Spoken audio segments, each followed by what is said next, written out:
ہماری ہماری تمنا یہ ہے کہ ہماری غلامی رسول اللہ صلی اللہ علیہ وسلم کے دربار میں قبول ہو جائے اور اس کو ہم اپنی سعادت سمجھتے ہیں۔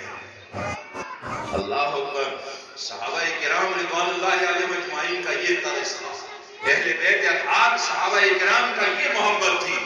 لیکن آج امت کو گمراہ کرنے کے لیے، امت میں فتنہ پھیلانے کے لیے، امت کو ٹکڑے کرنے کے لیے صحابہ کرام اور اہل بیت اطہار کے اندر وہ باتیں پیش کی جاتی ہے کہ ان کا اختلاف تھا، ان کی لڑائی تھی، ان کا جھگڑا تھا، ان کا یہ معاملہ تھا۔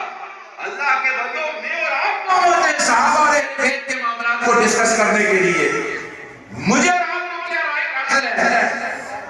یاد رکھیے جن آستانوں کے ساتھ ہم جڑے ہوئے ہیں، یہ آستانے ہماری روحانی تربیت فرماتے ہیں۔ کیا کرتے ہیں؟ جاگ رہے ہو؟ توجہ ہے آپ کی؟ یا میں بات ختم کر دوں گا؟ سبحان اللہ۔ آپ سے کوئی بات پکڑ کے پوچھے بابا جی کا لنگر کھانے گئے تھے، لنگر کہاں سے ثابت ہے؟ ہاں؟ پھر دوسری بڑی دعا کرتے ہیں اس کو کہ مولوی صاحب ہوں جواب دے گئے۔ اسی لنگر کھانا نہ ہے، اسی کچھ تربیت لینے آئے ہیں۔ کیا لینے آئے ہیں؟ ہم یہاں سے تربیت لینے کے لیے آئے ہیں۔ لنگر تو اللہ نے ہماری مقدر میں جو لکھا ہے وہ ہمیں مل کے رہے گا۔ سبحان اللہ۔ ہمیں اسلام شاہ صاحب نے نہیں بلایا، جن بزرگوں نے ان کو یہاں بٹھایا ان بزرگوں نے ہمیں بلایا ہے۔ انہوں نے کہا کہ وفا یہ ہے کہ میری زندگی میں تم آتے تھے، اب وفا کا پتہ چلے گا کہ میرے دنیا سے پردہ کرنے کے بعد اس آستانے کے ساتھ کتنے جڑے ہوئے ہو۔ تو یہ جو آستانے ہیں یہ اسلام کی اصل ترجمانی ان آستانوں نے کی ہے۔ اسلام کی تبلیغ کو کس نے پھیلایا؟ جی اولیاء کاملین نے پھیلایا ہے۔ ہم جب نعرہ لگاتے تھے کہ پاکستان کا فیضان، یعنی اولیاء کا جو فیضان ہے وہ پاکستان ہے۔ کیا ہے؟ یہ نعرہ لگتا تھا نا، اولیاء کا فیضان۔ اب میں کسی کو کھڑا کر کے کہوں کہ بھائی بابا جی تمہاری جو ہے نا 80 سال عمر ہو گئی ہے، تم نے پاکستان کو بنتے ہوئے اپنے آنکھوں سے دیکھا تھا؟ وہ کہے جی بالکل دیکھا تھا، مولوی صاحب اس وقت میں سپرنا سلامہ کہ پاکستان بن گیا۔ لیکن میں جب اس سے یہ پوچھوں کہ یہ بتا کہ پاکستان بنا کیسے، ان کو بنانے والے کون تھے، تو شاید ہمارے بزرگوں کو پتہ نہیں ہوگا۔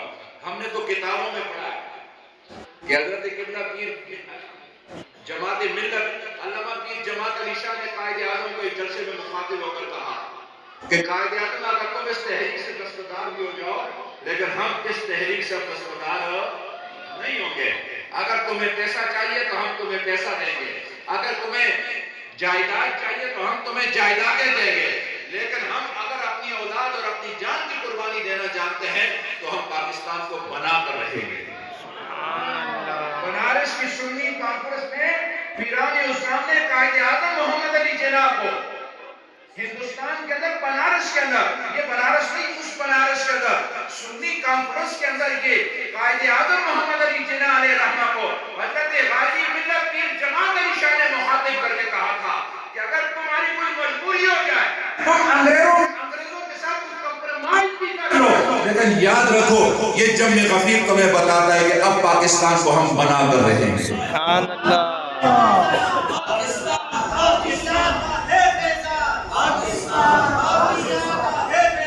پاکستان پاکستان ہم بیٹھے ہوئے ہیں یہ ہمارے بزرگان دین اولیاء کاملین کا فیضان ہے، اور آستانوں کا کام تھا اللہ کے کلام کی تعلیم اور اللہ کے دین کی تبلیغ کرنا۔ سبحان اللہ۔ اللہ اکبر۔ آستانے والے جب یہ بات کر دیتے ہیں کہ بیٹا جھوٹ نہ بولنا، یہ اتنی آسانی والی بات نہیں ہے، یہ پریکٹیکل ثابت کرتے ہیں کہ جھوٹ ایمان کی کینچی ہے۔ جب تم اپنی زبان سے جھوٹ بولو گے تو شاید تم ایمان سے نکل جاؤ گے۔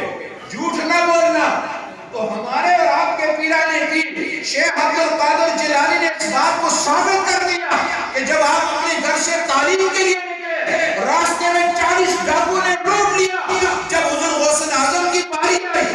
ڈاکوؤں کے ایک بندے نے پوچھا بیٹا تمہارے پاس کیا ہے؟ تو آپ نے کہا میرے پاس 40 دینار ہیں۔ جب وہ چلا گیا اس نے کہا بچے کو دیکھو 40 دینار دو۔ دوسرا آیا کہا بچہ تیرے پاس کیا ہے؟ کہا 40 دینار ہیں۔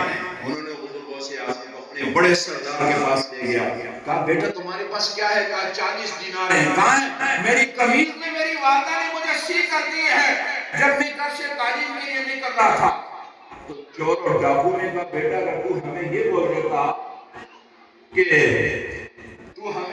دیتا کہ میرے پاس کچھ نہیں ہے تو ہمیں یقین نہیں تھا۔ کہا میں کیسے بولتا؟ جب میں گھر سے آ رہا تھا تو میری ماں نے مجھے فرمایا کہ بیٹا جھوٹ نہیں بولنا۔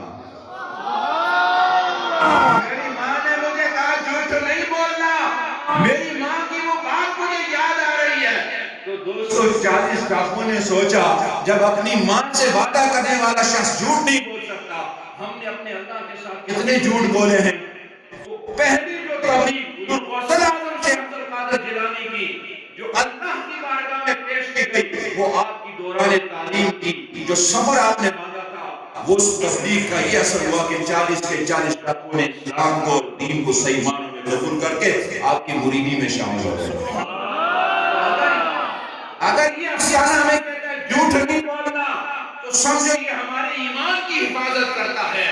اگر یہ ہمیں یہ افسانہ بولتا ہے کسی کا حق مت کھانا، یہ ہماری ایمان کی حفاظت کرتا ہے۔ اللہ کریم ہمیں ان افسانوں کے ساتھ جڑا رہنے کی اور ان افسانوں کی جو تبلیغ ہے اسے آگے پھیلانے کی اللہ تعالی ہمیں توفیق عطا فرمائے۔ وآخر دعوانا الحمدللہ رب العالمین۔